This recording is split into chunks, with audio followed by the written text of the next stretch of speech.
Hi everyone, I'm Archana, and this project looks at COVID-19 from a mobility perspective. COVID-19, which is a highly infectious disease, was deemed a pandemic since March 2020. This disease threatens global health, and till date, there is no known cure. Due to these circumstances, it becomes important to do research using multiple methodologies to come up with effective options to control the spread. Many government and local governing bodies have taken to social distancing and travel restrictions. There are many studies that analyze mobility metrics and patterns. However, this project aims to visually and statistically validate the effectiveness of travel restrictions and mobility patterns on COVID cases in the United States, looking at it from a state level. In this project, I follow a two-phased approach. In phase one, I detect the hotspot states where the spread is rampant. And then I also detect the states where the spread is limited, where the high number of cases are low, and this has to be over the period of time. Once I've identified these states for the sample data sets, in phase two, I try to understand the mobility patterns from the data at a daily, weekly, and monthly level. Then I go on to apply Granger causality tests for time series and understand if X indeed causes Y. Wherein here, X are the number of cases and Y is the median mobility index. And this would be applied on the select data sets that was determined in phase one. There's a lot of existing work on COVID. These are some of the visualizations that I have chosen to improve in my project. The spread of COVID can be easily visualized using a time series plot.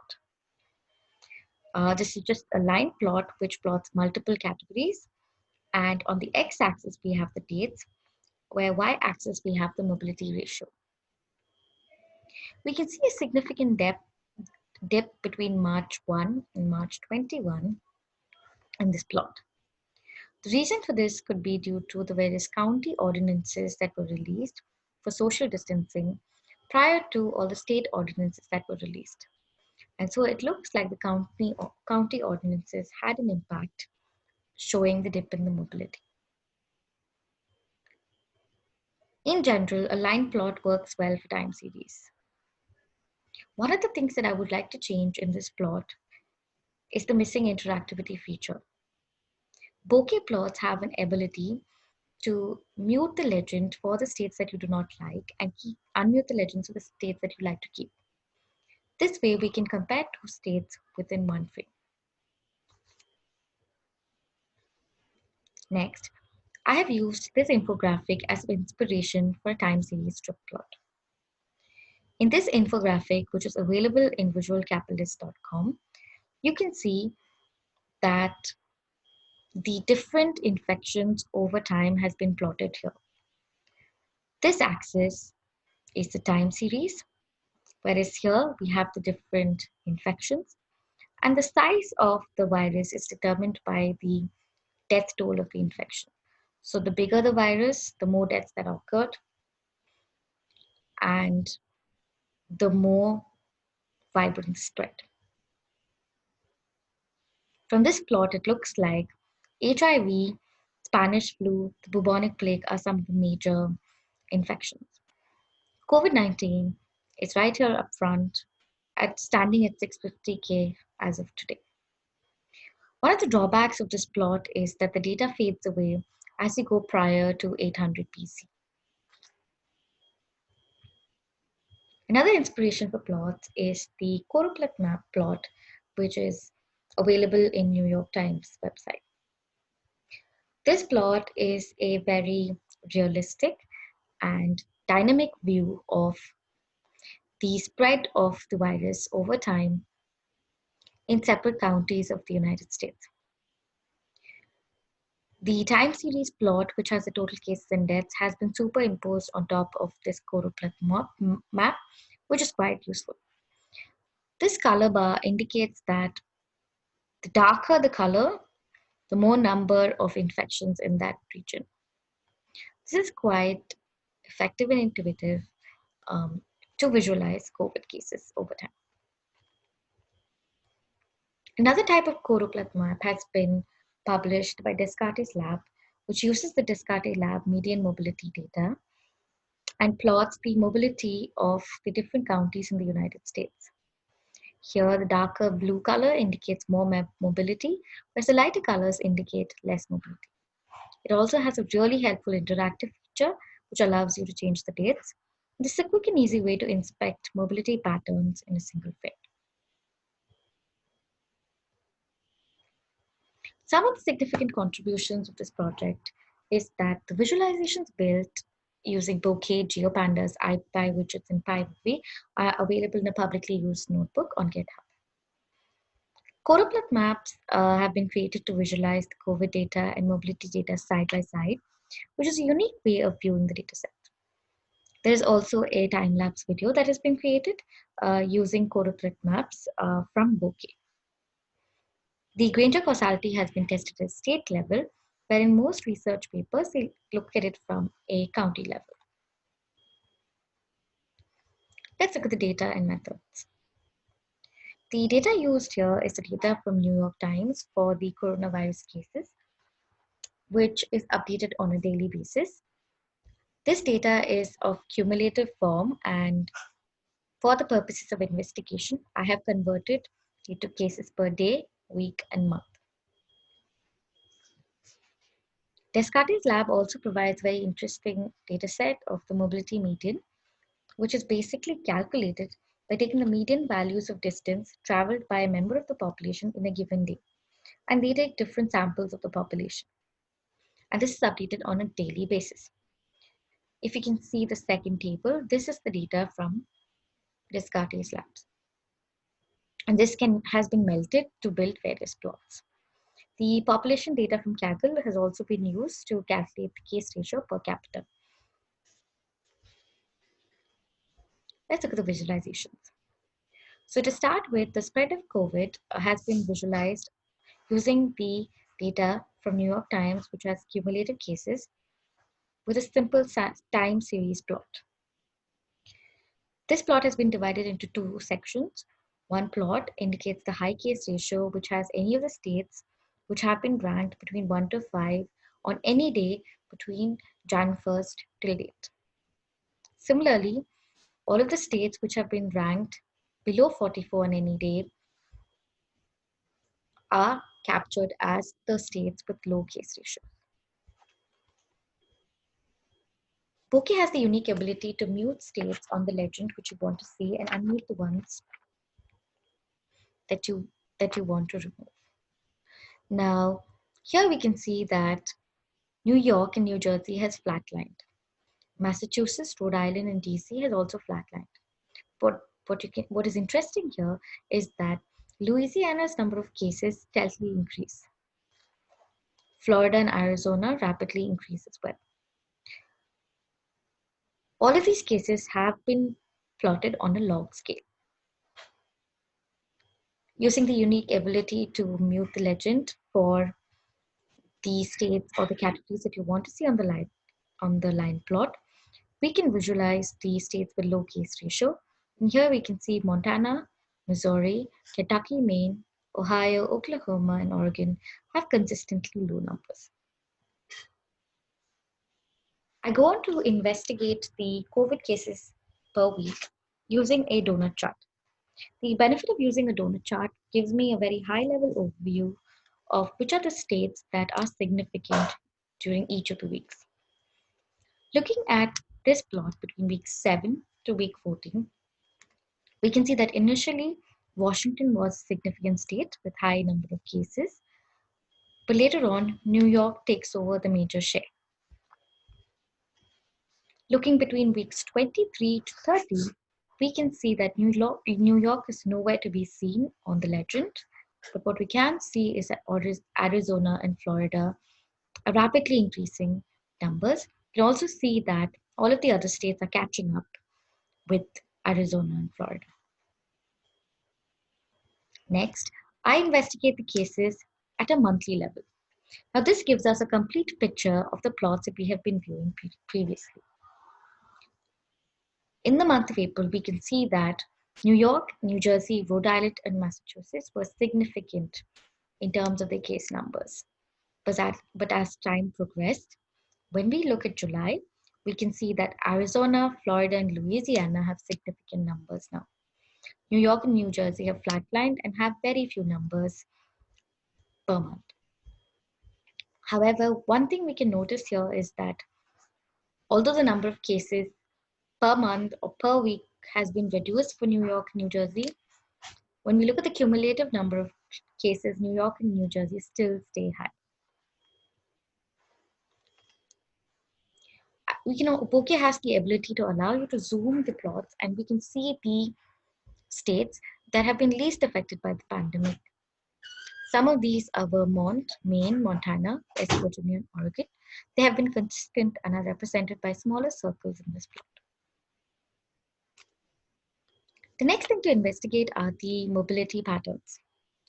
So using a series of choropleth maps by day and using the median mobility index from Descartes' lab, I was able to generate multiple images of choropleth maps from day 61 to day 200.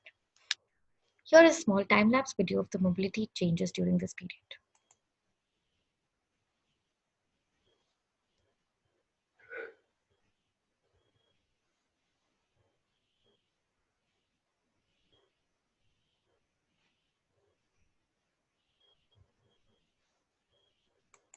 Here we can see that between day 80 to 120, there seem to be very significant changes in the mobility. There were periods in time where the mobility was an all-time low. What I have here are now some plots which are choropleth maps, which are compared to COVID case maps side by side. So the top row indicates the average median mobility per week, and the bottom row indicates the COVID case ratio per week. The top row, when we look at week 11 and 12, we can see that the mobility in New York is quite less, owing to the changes that were made in order to curb the virus. But the mobility in all of these regions, especially including Mississippi and Alabama, seem to be high. Going to the second row, we can see that the COVID cases are quite high in New York. They're also significant in Louisiana. But other than that, the United States does not seem affected between week 13 to 16. Looking at week 13 to 16 for the mobility and week 17 to 820 for the COVID case ratios, we can see a lot of changes. One of the major changes is the fact that New York, the number of cases has reduced by week 20, indicated by a color which is not black. And you can also notice that New York's mobility has been consistent over the weeks of 13 and 16, showing that this consistency of having low mobility could possibly have affected the COVID case ratio. Similarly, owing to the large amount of mobility in Mississippi and Alabama, we can also see by week 20, Mississippi and Alabama start to change colors and seem slightly more impacted than before.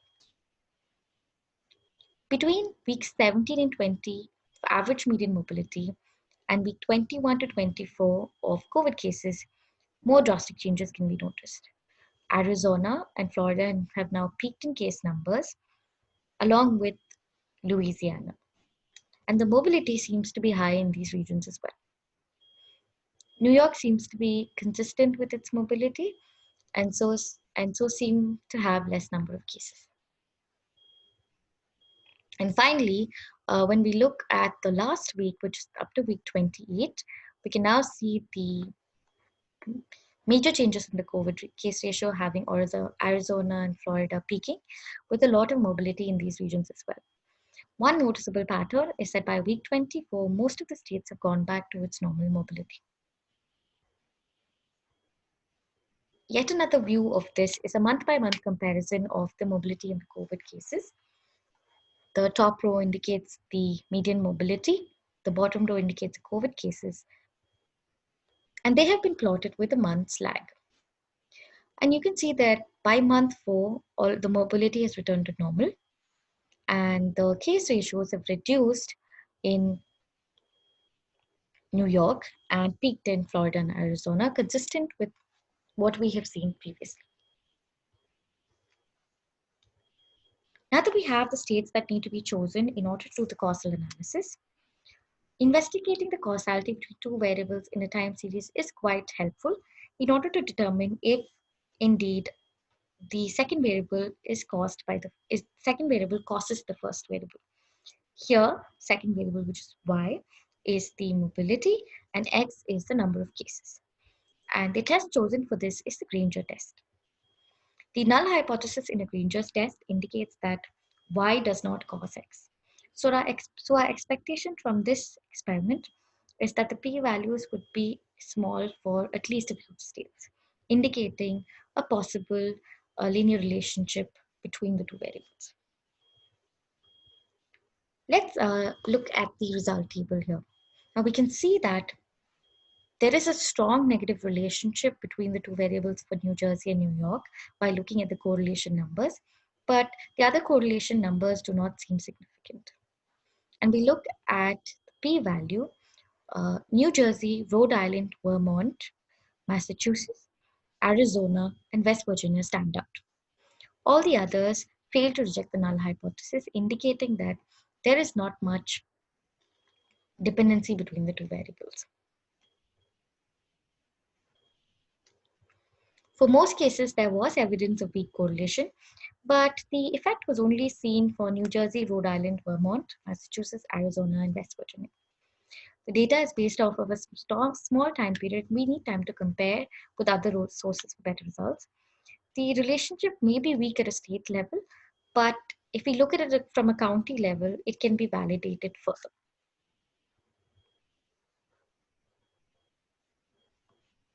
Limitations. Some of the limitations that we have here is the fact that the statistical approach taken to determine the lag needs to be improved and in order to plot the correlates. A relative percentage change can be considered to visualize data or a 7-day moving average. And there was a failed attempt to compare the restaurant occupancy during COVID and business openings with the COVID cases, and this can be revisited once we have better data sources. Some of the improvements that can be made to this project is that the Granger analysis can be further extended to create time series models to produce projections of spread in each of the counties instead of states, and we also need to account for residual errors. Working with more data will also help, and extending the analysis to different types of mobility which is provided by Apple, such as walking, recreation, long distance can be used. Some of the learning and takeaways from this project for me was that the data can be tricky, so being careful with calculations is quite important. I have made extensive use of bokeh plots and IPy widgets, which are simple and to help you enhance the interactivity. Plotly Express also provides some ways to build really quick visualizations. One thing that I learned from this project was installing GeoPandas and working on a Windows system fails with Anaconda, and a standalone installation works best. I was also able to create time-lapse videos by embedding them in a Jupyter notebook and loading them onto a GitHub site.